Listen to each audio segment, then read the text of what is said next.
Hello guys. तो आज हम बात करेंगे भोपाल गैस ट्रेजेडी का। जो पिछले वाला वीडियो मैंने बनाया था, जो एक ओवरव्यू था, और उसका ये सेकंड पार्ट है। और इसमें बेसिकली हम कॉज को करें मतलब बात करेंगे कि बेसिकली हुआ क्या था और क्या सब मिल के मतलब what all culminated and gave rise to this Bhopal gas tragedy which is considered to be one of the world's worst industrial disaster. So hey guys, मेरा नाम है Mayank and this is my YouTube channel where I will be posting such videos। and तो शुरू करते हैं। So basically as far as we know कि जो Bhopal gas tragedy हुई थी उसमें मिथाइल आइसोसाइनेट लीक हुई थी। एंड जैसे कि मैंने पिछले वीडियो में बताया कि it was basically due to slack management of the officials of the supervisors which were present at the spot that night on 2nd to 3rd December 1984। So basically let's start by this कि basically उस time पे भोपाल जो था it was an underdeveloped region and since it was underdeveloped therefore the government of India in 1971 उन्होंने मतलब scheme निकाली कि अगर कोई हमारे यहाँ फैक्ट्री खोलेगा या किसी तरीके की कोई कंपनी इन्वेस्टमेंट करेगी तो हम उसे सब्सिडीज़ या इंसेंटिव्स देंगे, यानी कि छूट देंगे।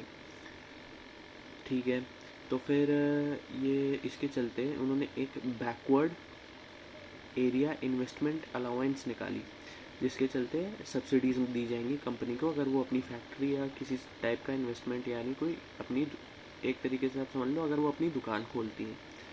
ठीक है, तो इसी तरह UCIL ने अपना UCIL यानी यूनियन कार्बाइड इंडिया लिमिटेड, इनकी जो ये बेसिकली अमेरिकन कंपनी है, तो इन्होंने यहाँ पे इन्वेस्टमेंट किया, इन्होंने खोला। तो बेसिकली इन्होंने जो प्लेस चुनी अपने UCC के लिए, यूनियन कार्बाइड कॉरपोरेशन ने, तो उन्होंने एक ऐसी जगह चुनी जो कि भोपाल ट्रेन स्टेशन और बस स्टैंड से सिर्फ 3 किलोमीटर दूर थी। सो बेसिकली जब ये फाइल करने गए होंगे अपनी प्लेस और इन सब चीज़ों के रिलेटेड डॉक्यूमेंट्स, तो इनको एडमिनिस्ट्रेटर ऑफ जो भोपाल थे उन्होंने ये वार्न भी किया था कि सर आप इंडस्ट्रियल फैक्ट्री खोल रहे हो and it is very close to the residential area और मैं इसे अलाउ नहीं करूँगा। लेकिन क्योंकि एक अच्छी कंपनी विच सब और या कहो जो एक वेल सो कॉल्ड अच्छी कंपनी अगर इन्वेस्ट कर रही थी तो गवर्नमेंट वांटेड देम कि ये इन्वेस्ट करें and therefore they were given the permissions and so they started manufacturing methyl isocyanate and to form pesticides and herbicides। so basically production start हुआ और basically इनकी लिमिट जो रखी गई वो रखी गई कि 5000 टन तक का आप प्रोडक्शन कर सकते हैं पेस्टिसाइड का। लेकिन उस टाइम पे क्योंकि सिंथेटिक पेस्टिसाइड्स आने लग गए थे तो इनकी प्रोडक्शन थोड़ी सी कम हो गई थी। लेट से 5000 अगर इनकी लिमिट थी तो इनके पास कम से कम 2250 तक टन का ही इनका मैन्युफैक्चर हो रहा था। अब आते हैं प्रोसेस के बारे में बात करते हैं। तो बेसिकली क्या होता है, तो बेसिकली इनका जैसे मैंने पिछले वीडियो में भी बताया कि बेसिकली स्टेनलेस स्टील के टैंक्स में ये जो गैस है इसे रखा जाता है, स्टोर किया जाता है। तो और 3 टैंक्स वहाँ पर अवेलेबल थे। तो हुआ ये कि ये इन्होंने जो किया कि रेफ्रिजरेशन सिस्टम, मतलब बेसिकली जहाँ पे जब गैस स्टोर की जाती है तो उसे ठंडा रखने के लिए कुछ एक गैस यूज़ होती है जिसका नाम होता है फ्रीऑन, आपने शायद नाम सुना हो।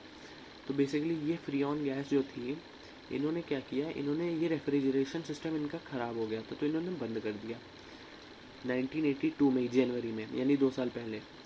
और फ्रीऑन जो उसमें पड़ी हुई थी गैस उसे इन्होंने रिमूव कर दिया था।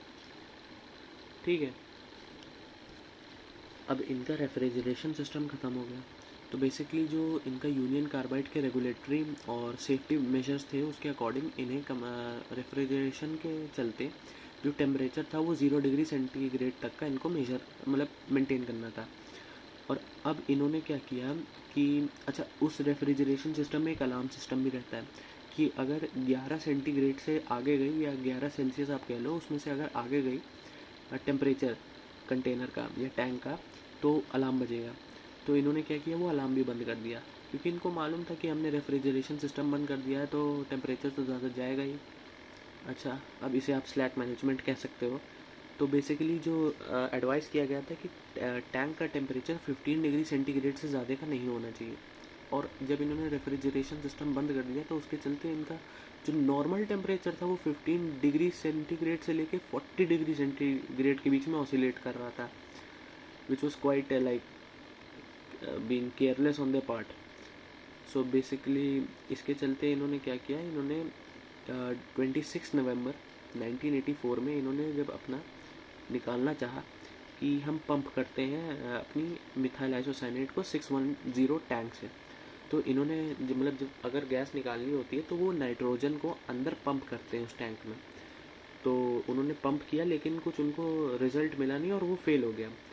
तो उन्होंने क्या किया कि उन्होंने सोचा कि हम एक काम करते हैं, इसमें से नहीं निकल रहा, बगल वाला टैंक तो है उसमें भी 40 टन मिथाइल आइसोसाइनेट है, उससे निकाल ले रहे हैं, उसमें क्या। अब इन्होंने यहाँ पर instead of addressing to the leak जो हो रहा है क्योंकि अगर नहीं आ रहा है पंप तो इसका मतलब कहीं लीक है, तो उन्होंने उसको एड्रेस नहीं किया, उन्होंने दूसरे से निकाल लिया। अब चलिए यहाँ तक भी ठीक था।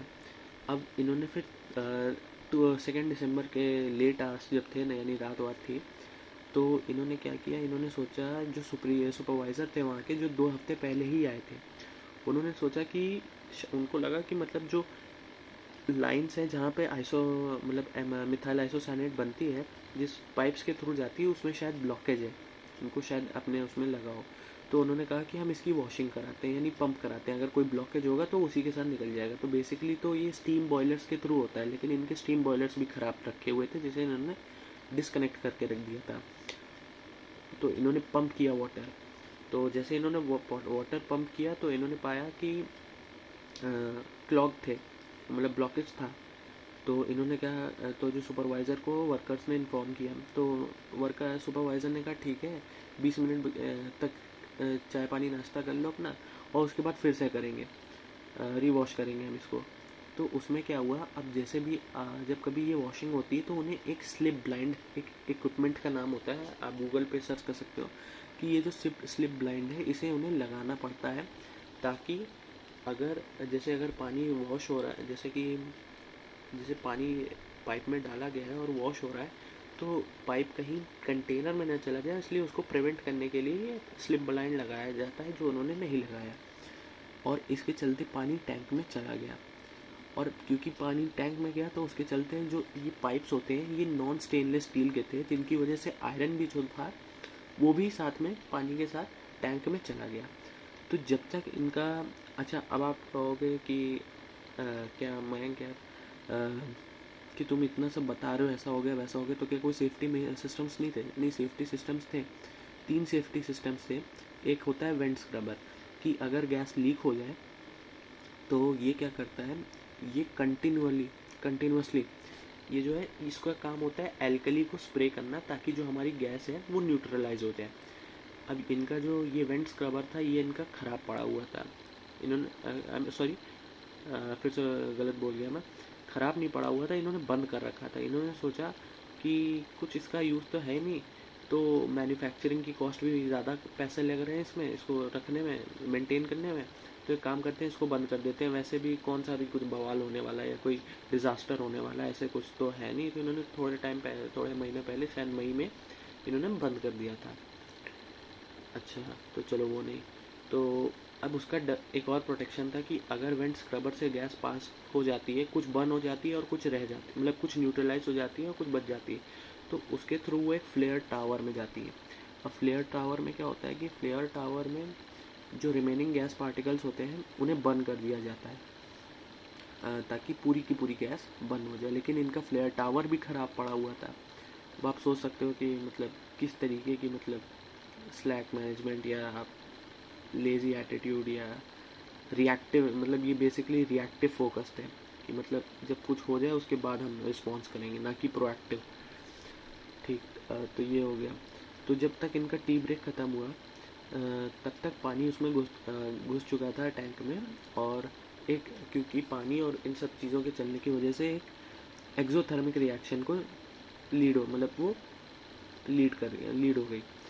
तो बेसिकली क्योंकि एक्सोथर्मिक रिएक्शन थी तो उसका टेम्परेचर बढ़ने लगा। अब आपके पास रेफ्रिजरेशन सिस्टम नहीं है, ना ही उसको रोकने के, मतलब ना ही उसका कुछ नोटिफाई करने के लिए अलार्म है, तो टेम्परेचर्स बढ़ते गए और धीरे धीरे ये 55 डिग्री सेंटीग्रेड तक बढ़ गए। अब इन्होंने क्या कहा, इन्होंने कहा अच्छा, टी ब्रेक होने से पहले भी एक वर्कर को लगा कि शायद गैस लीक हो रही है, तो इन्होंने सर्च किया और पाया कि 11:45 PM पे रात को इन्होंने पाया कि गैस लीक हो रही है। तो इन्होंने अपने सुपरवाइज़र को कहा और सुपरवाइज़र ने कहा अच्छा ठीक है तुम, और ठीक है ब्रेक हो जाने दो, उसके बाद हम लोग कुछ होगा करते हैं, लीक वीक देखते हैं, तब तक तुम और लीक ढूंढो। तो ठीक था, किसी तो यही हुआ और पता चला कि गैस लीक हो रही, लेकिन जब तक इनका टी ब्रेक एंड हुआ तब तक वो एक क्रिटिकल स्टेट पर रिएक्शन पहुंच गई थी, जिसकी वजह से टेम्परेचर्स काफ़ी हाई हो गए थे।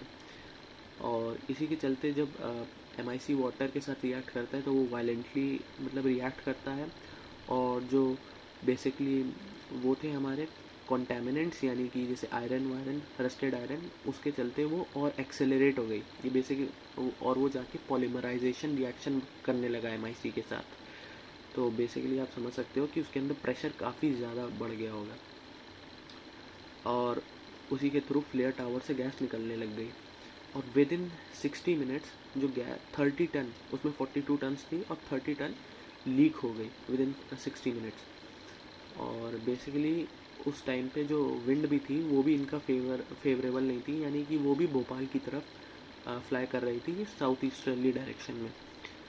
तो अब एक लोकल पुलिस इंस्पेक्टर था, वो पेट्रोलिंग पे था, उसको लगा कि शायद कोई प्रॉब्लम है, तो उसने अपने सुपरिटेंडेंट ऑफ पुलिस को रिपोर्ट किया कि सर मुझे लगता है कि कोई प्रॉब्लम है। तो उन भोपाल के जो थे उनको सुपरिटेंडेंट ऑफ पुलिस, तो उन्होंने UCIL पे कॉल किया और वहाँ से पूछा कि सर क्या कुछ ऐसा है, कुछ प्रॉब्लम है। तो उन्होंने वहाँ के जो एम्प्लॉय था, वहाँ का जो स्टाफ था, उन्होंने कहा कि नहीं सर ऐसा कुछ नहीं है, everything is normal. 2 bar call किया, दोनों बार ही हुआ। फिर लास्ट बार जो उन्होंने कॉल किया तो उन्होंने कहा नहीं सर कुछ हमें नहीं मालूम क्या हो रहा है, पता नहीं क्या हो रहा है, ऐसा उन्होंने बोला। तो मतलब आप देखो, एक तो गलती भी की है, उसके बाद ये मान भी नहीं रहे। और उसके बाद इन्होंने कंट्रोल भी करने की कोशिश की, इन्होंने वेंट स्क्रबर को चालू किया, लेकिन जब गैस लीक हो चुकी है तो वेंट स्क्रबर में आप चालू करके क्या करोगे? ठीक है, जब गैस निकल गई, उस पैसे से निकल गई, तब आप क्या करोगे? और उसके बाद भी कोई गारंटी नहीं है कि कुछ होने वाला है उससे।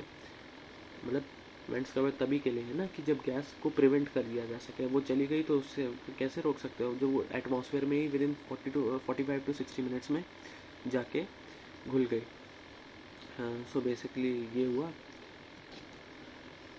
और बेसिकली जब ऐसा कुछ होता है इंसिडेंट, तो बेसिकली सायरेंस और अलार्म सिस्टम्स होते हैं। तो बेसिकली इन्होंने क्या किया, जब गैस लीक हो रही थी जब, तो इन्होंने अपने सायरन सिस्टम्स खोल दिए। तो बेसिकली 2 सायरन सिस्टम होते हैं, एक पब्लिक के लिए होता है कि पब्लिक को इन्फॉर्म कर दिया जाए, और एक उनकी फैक्ट्री पे होता है। तो इन्होंने क्या किया, पब्लिक वाला सायरन थोड़ी देर के लिए चला दिया, उसके बाद बंद कर दिया, क्योंकि उनको लगा कि क्योंकि मतलब UCC की एक पॉलिसी थी कि अगर आपके यहाँ छोटा सा भी लीक हुआ है तो ज़रूरी नहीं कि आपको पब्लिक वाला सायरन बजाना है, आप फैक्ट्री वाला बजाओ, कि छोटे मोटे लीक्स के लिए हम पब्लिक को नहीं वो करेंगे परेशान। तो जब इनसे कंडीशंस नहीं रही तो कम से कम 1.5 घंटे बाद इन्होंने वो पब्लिक सायरन 15 मिनट के लिए किया, और वहाँ का एक UCL एम्प्लॉय जाके पुलिस स्टेशन में रिपोर्ट करा कि सर यहाँ पर ऐसा ऐसा हो गया, आप कुछ करिए। लेकिन तब तक बहुत देर हो चुकी थी, और फिर लोगों को भी, तब तक लोगों तक पहुंच गई थी ये गैस। और जैसे ही लोगों को मतलब, अगर ये आप देखो, अगर कुछ पहले कर लेते UCIL के एम्प्लॉय, तो ये सिचुएशन प्रिवेंट की जा सकती थी। लोगों को कैसे पता चला गैस लीक हुआ है?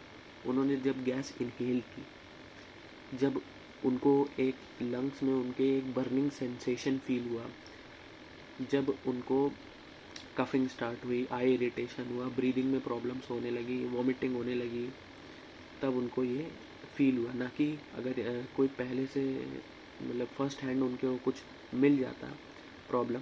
हालांकि ये जो वाल्व सही करने का जो पाइपलाइन सही करने का तरीका था, वो भी इनको पहले से पब्लिक को बता के रखना चाहिए था, लेकिन उन्होंने नहीं किया। और फिर इसी के चलते वहाँ का जो एक हॉस्पिटल था नियर बाय, हमीदिया हॉस्पिटल, उनको वहाँ पर पहले जब इस चीज़ को इन्फॉर्म किया गया वहाँ के पुलिस के थ्रू, तो पहले तो गैस ही नहीं मालूम थी कि कौन सी लीक हुई है। लोगों को पहले लगा कि अमोनिया हुई है, फिर उन्हें पता चला कि शायद फॉस्फजीन हुई है, लेकिन फिर उनको पता चला कि ये तो मिथाइल आइसोसाइनाइड है, और उनके पास इस चीज़ का कोई एंटीडोट भी नहीं था। जस्ट इमेजिन कि ये सब पहले से उनकी शायद रिस्पॉन्सिबिलिटी थी UCIL की, उन्होंने ऐसा कुछ बताया। मतलब बताना चाहिए ना हॉस्पिटल्स में कि अगर कुछ इन केस ऐसा कुछ हो जाए तो आप कम से कम तैयारी तो करके रखो, और उनके पास कोई एंटीडोट नहीं। और उसी दिन उस हॉस्पिटल में 12,000 केसेस आ गए थे और अगले दिन 55,000। एंड जो चीज़ आपको जानने वाली है कि उस हॉस्पिटल की कैपेसिटी थी वो 750 पीपल ओनली। 750।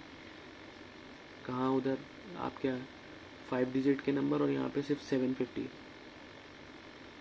और ना ही आपके पास कोई एंटीडोट्स है, ना ही आपके पास बेड्स है। So basically most of the जो पीपल थे वो चोकिंग के थ्रू डाई कर गए, और या फिर एक्यूमुलेशन ऑफ फ्लूइड हो गया, सेरिब्रल मतलब ब्रेन में भी कुछ प्रॉब्लम्स हुई और ब्रेन ओडेमा हुआ, सेरिब्रल ओडेमा कहा जाता है, उसके थ्रू लोगों की डेथ हो गई।